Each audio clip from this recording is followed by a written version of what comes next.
Well, Well, hey hey there. there, it's Jen. Oh no. Okay, I'll start. Hey there, it's Alka. And hey there, it's Jen. We organized this before. Anyway, welcome to another live stream that we're doing. And today's topic, for anyone who does not know us, we are Zazzle designers first and foremost, but then now Zazzle coaches. We have helped coach and mentor people all around the world for the past 8 years almost, helping people create profitable Zazzle businesses. And our clients who have been part of our clientele and our coaching program, they have collectively sold over $160 million worth of Zazzle products online because we have helped them learn the 5 strategies. And that brings us to the topic of this live stream, which is the 5 things that you must do before you set up a Zazzle store, because it's so important to start properly and also implement certain things at the beginning of when you first start out so that you're not wasting time and that you're being intentional about your action steps going forward. Yeah, because we have so many people that just like think that they can open up a store and do whatever they need to do, but it's all based on what they think should be happening. But we have realized that over the years of a lot of trial and error, that there are very important steps that you have to make and take before you even start opening up your store so that you get the right start. It's building the foundation. It's actually dealing with our first strategy, which is establish, which means building the foundation. You've got to have the things in place in order to build onto it. And most people just go like, yeah, I can just throw up some products on a store. Who cares what the name is, etc. And then they come later on and they go like, I don't understand why I'm not selling anything. And it's because you haven't thought it through, right? It's the same as when you do anything new. You've got to figure it out. You've got to decide what you're going to do and how you're going to approach it. And that will take you so much further quicker than you would if you just kind of decided to do whatever. And so we want to give you some really good tips here on how to make sure that you start off right, even before you open up your Zazzle store. And this is the prep work. And the prep work is so important, as I said before, because that's going to give you some clear-cut direction. And it's going to also make sure that it's you've tested it out, right? And you're aligned with whatever it is that you're going to do. And so these 5 strategies that we talk about all the time, they intermix. And so that alignment is strategy 4, and then the analysis is strategy 5, because we're going to check out, we're going to give you a step here that's basically talking about analysis.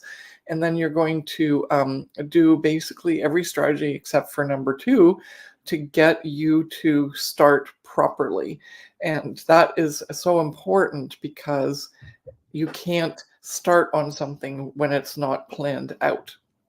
So the first thing you're going to do, the first thing out of the 5 that you have to do before you start even opening up a Zazzle store and like creating that account, is to figure out what you want to sell. And the niche is so important. That doesn't mean you can't do another niche later, but you do need to have a niche selected, or like we say niche because we're Canadian, but niche is what people say in the US. So niche or niche doesn't matter. It's what are you going to focus on? Like, are you going to sell Coke, or are you going to sell, tires or whatever? So when you're on the Zazzle platform, you've got to decide what you want to sell. Now, it's not just product based. It's also like, who are you serving? What customer are you serving? And that's the second part, which is deciding who, like the avatar or the customer that you're going to serve. And those two together are going to be your sweet spot, because you're going to bring an extra piece in there. You're going to go like, what can I do to serve people, and how can I give them something that's unique and different?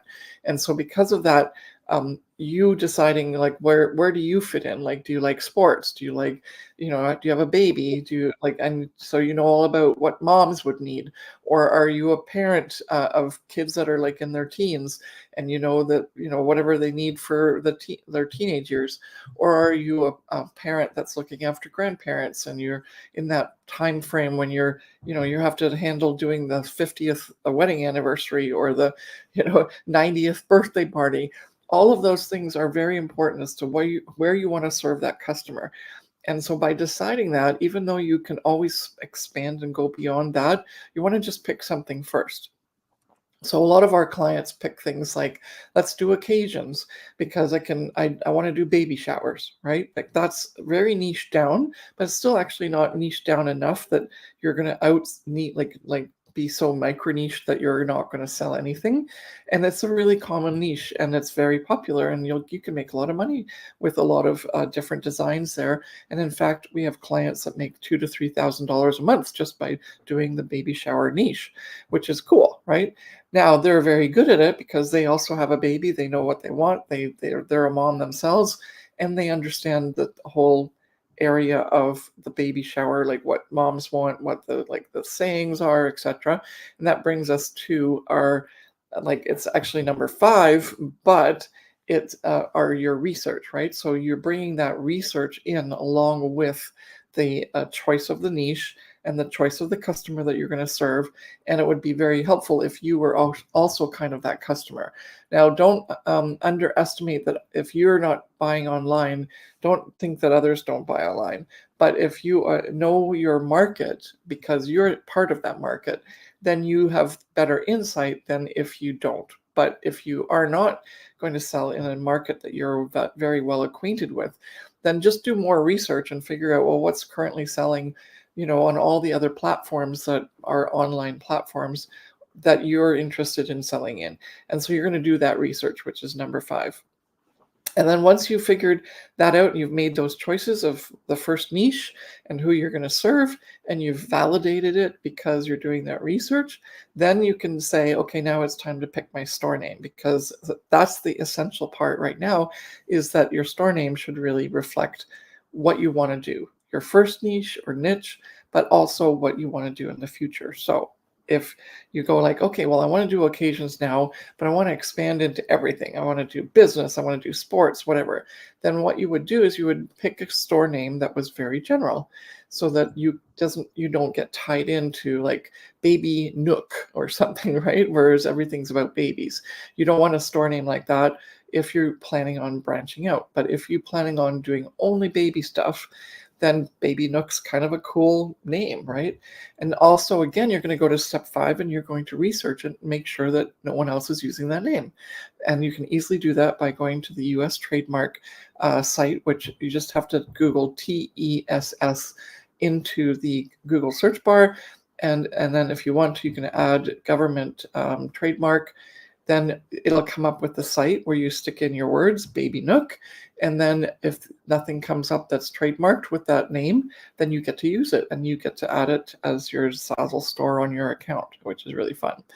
Now, if the last thing we need is branding. And so again, because you have decided that you are going to do babies first, but maybe not babies forever, then your branding should be more overreaching. So something generic, something minimal, with both your logo and using obviously your store name.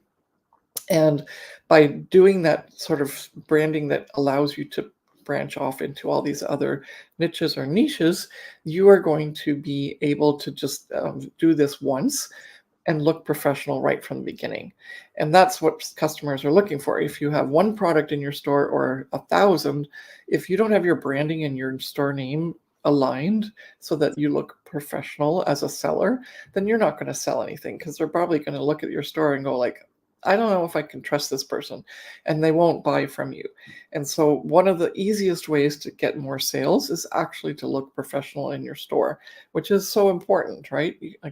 Everyone does that, right? You go to a store where it's kind of dirty and things are out of place, and you just kind of feel off when you get in there. You just walk back out. And that's what you want to have here. You want to have that look of professionalism. I can trust this person. They have some cool designs.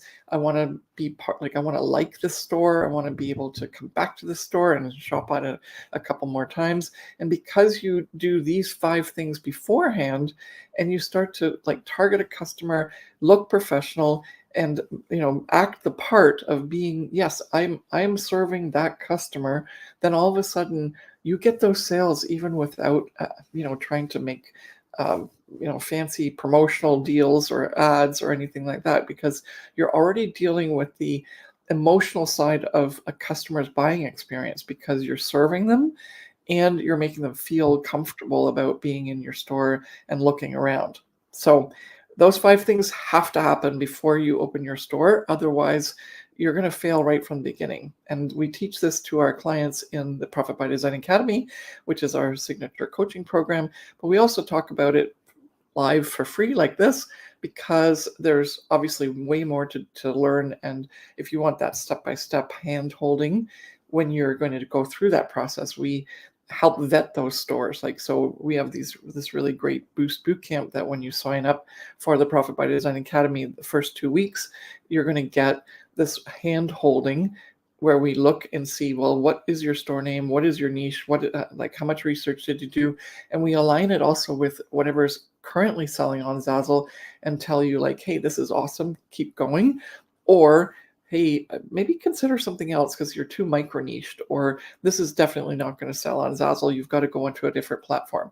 And so by having that help, it just really gets you started on the right foot. And then you're not going to really be able to, you're not going to feel like you're sort of walking in the dark, right? And that's really important for us to feel that you're on the right track. So because there's a lot of work to do to get the store up and running and put those products in, and we don't want you to have to fix it afterwards after you realize, hey, I just made those wrong choices at the beginning. Yes, very true. I just talked for the whole time. What else is Jen? What do you want to add to that? No, that's all good. I think a lot of people don't know that they need to have these 5 things, or if they do think that they need them, or it's kind of on their radar, they don't do them properly and take them into account in consideration as much as they should, because it's very true. I started out on Zazzle in my first store. I was not thinking, I was almost thinking like 5 steps ahead than I actually should have been, if that makes sense. So I had opened up my store and I was like, okay, I need my store name. And although I've learned my lesson now, my store name was Jen Clark 78. You can look it up. It still exists. And it was a store that I created because it was more of a username name. And I thought that I could create other stores underneath that name or something like that. And I didn't really have a real direction of what I was doing. It was just, I needed to have a store so that I could start exploring and make products. So I did things a little bit backwards. And I think a lot of people are in the same boat, even to this day, where it's like, okay, I'm just going to open up this account and open up the store and then I'll figure it out. But you really need to plan at the beginning. And although it's really exciting to open up your first store and post your first product for sale, there's so much more time and effort and research that goes into creating the whole entity of what your Zazzle store is. And it shouldn't be daunting or scary or overwhelming. It's really exciting, because then you feel confident that you have everything put in place and that you can take action steps forward, like making more products, like creating collections, like creating your categories and all of that, because you have things initially set up properly, like Elka mentioned. So first, find your niche, and then discover your perfect avatar. A lot of people don't really think of this. You have to imagine the person who you're trying to sell because at the end of the day, you are, like, even though it's online, you're still selling to somebody who physically exists in the world, and they have their own specific wants and needs and design style and purposes for buying a product on Zazzle. And so you really have to hone in on, who is this person and what do they like, and how can I make products to serve them? Because at the end of the day, that's what's happening, is that you're having this transaction between a seller and a buyer. And if the buyer doesn't feel confident or comfortable paying that amount of money for your service or your good, then you're not going to be able to make money, right? And so that's super important. Sometimes it's overlooked. Then the third one is research your Zazzle products. You have to be super intentional when researching your products, because case in point, when I first started out on Zazzle, I had no idea, first of all, really what I wanted my inventory to be. And I was just really excited that I could explore and play around with all the different product types that Zazzle had to offer back then, right? And now we have over 1,500 product types and extra styles that go with that product type. I think it's almost like 2,500 if you include all the different shapes and sizes and stuff. And so that's not overwhelming, but it's overwhelming and also very exciting at the same time, because you have all this free reign. But you really have to hone in on what your avatar wants and also what would fit in with your perfect niche. Because if, for example, you decide that you want to start designing a jean jacket, but the jean jacket doesn't really fit with your avatar or your niche, then unfortunately, although it is a cool product to make and it might make you feel good, you're just wasting your time spending time designing this jean jacket that might potentially never sell. Right, because we have this freedom of deciding what we want to create, and we have the business decisions that we can choose to make on our own time, but our own time still is very valuable. So if you're spending hours creating a product and there has not been initial research that goes into it, then you're just wasting your time, unfortunately, and it will never fit within your niche and your avatar. And then also then coming to your store name, it's so important, because although we are Zazzle designers, we're not just Zazzle designers. I hate it when people think that we're just the artists online and that we can't really amount to be a big name like Kate Spade or McDonald's or Nike. You're creating a brand that could be potentially a multi-million-dollar company. Some of our clients have sold over $7 million. Just one client, $7 million worth of Zazzle product online. And that name that's associated with that store is very important because now it's become such a huge entity. And so your store name also has to fit with who you are as a brand and as a designer, and is super important. It's not something that you can just come like make up here or there. It has to have a punch to it, right? And it has to have something be memorable, because people will become repeat customers if you create products that could be as such, right? And then the last one, last but not least, is defining your store brand, very much tied in with your store name and your niche and your avatar. Are you going to be serving, as Elka mentioned, weddings, baby showers, sports? Maybe your whole brand is all about babies, but babies then will have a certain brand style. You'll have certain fonts associated with your store, certain colors, certain themes, right? Are you more on the girly side? Are you more on the gender neutral side? Are you in both? Are you on the male side? And then also in terms of just what you present with all of your images and your mock-ups and your store categories, how do you present yourself in a professional way, in a professional manner, so that you can have that overall foundation? Because we haven't even started, doing the analysis and then creating products throughout the year and knowing what those products are. But that's the foundation of what your Zazzle store should be. And the fact that we're giving you this information here for free live is super valuable, because a lot of Zazzle designers don't start out this way.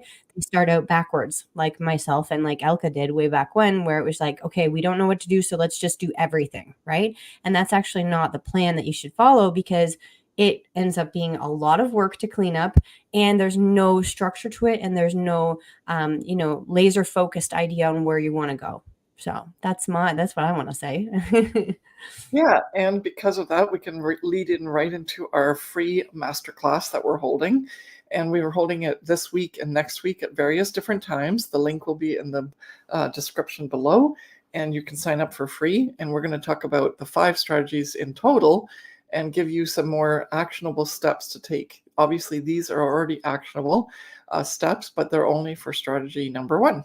Mm-hmm. Even though some of the strategies come into the strategy number 1, but basically strategy number 1 is establish, which is setting up your foundation. And by using the other strategies along with it, building out strategy number 1, you can see how everything's intertwined, right? You've got to do all 5 in order to really have a proper functioning business. So it's not just a hobby, because that's what we're really like. Jen and I, when we first started out, we thought, this is cool. We're just going to do this and see what happens. That's a hobby. Whereas if you come at it with a strategic plan, then it's a business that you want to start. It's a business plan. And that's what we're giving you to start with and to take action right away. So I hope you join us for the free masterclass. It's Amplify Your Zazzle Sales in 1 month. And this is really exciting because we will be giving you actionable steps to take for each of those 5 strategies. And then we're also offering you a really great set of bonuses and incentives to join our Profit by Design Academy, which is our very, very important Zazzle coaching program that we take now very seriously, because it's been such a success for the last 7 years that we've been coaching. We're getting on to 8 years, and it's a program that was initially called something else, but it doesn't matter. It's always teaching the 5 strategies, and it's at its very best in terms of getting people results as quickly as possible. And so we're super, super excited to be able to tell you that that's available for you in addition to any of the free advice we offer here. Yes. So thank you so much. Make sure that you click the link in the description of this video. If this is a recorded, like this is a live stream right now, but if you're watching this as a recording later on, then make sure that you check the time and date, and we will make sure that we have masterclasses hopefully set up for you. But they're from now, today is October 16th. We are holding them for the next 2 weeks. So make sure that you pick your time slot, and we will see you there. Thanks so much for watching, and we'll see you later. Bye. Bye.